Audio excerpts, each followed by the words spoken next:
Okay, so this is your core circuit for day 2, and Linda's going to do a forearm ball plank, which is a pretty difficult exercise. You're going to have your forearms on the ball, and then you're going to go up onto your toes. And now drop your hips a little bit more towards the floor. Shoulder blades are down and back, and you're keeping neutral. And you're just going to hold that position anywhere from 10 seconds to 90 seconds.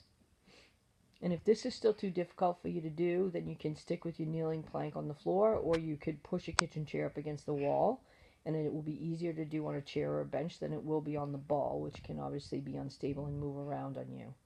So that's the first exercise in the core circuit. Now the second one is going to be a bent knee side plank. So she's going to lay on her side with her knees stacked up on one another and her knees bent up towards her chest. And then she's going to make sure that that forearm that she's on is at 90 degrees or less. She's going to tighten her abs and squeeze her glutes and push her hips forward toward the camera so that her body ends up in a nice straight line. So her hips are up right up off the mat, and she's holding that position. And again, you're going to start with 10 seconds and work up to 90 seconds. And then you'd go down and you'd flip around and you'd do the other side. And everybody has one side that's usually better than the other. So knees are bent, abs are tight. Squeeze abs, squeeze glutes, push your hips forward and push them open. So now you're in a nice straight line and you're holding that hip right up off the mat. And you'd be holding for a good 10 seconds and then building up to 90 seconds. Good. And then come on back down. And then she's going to grab the ball and she's going to do what we call ball pass, arms to legs. So she's going to squeeze the ball between her shins.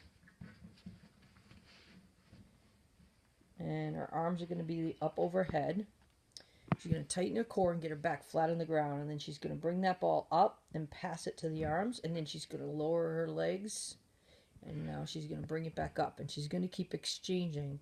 But every time she lowers her legs towards the floor, she's only going down as far as she can go without her back arching. Whether she's squeezing the ball or whether she's lowering her legs without the ball.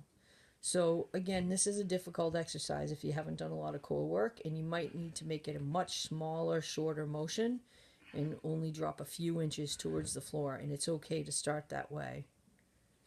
You might also need to keep your knees a little more bent at first if it's too difficult to keep your legs straight.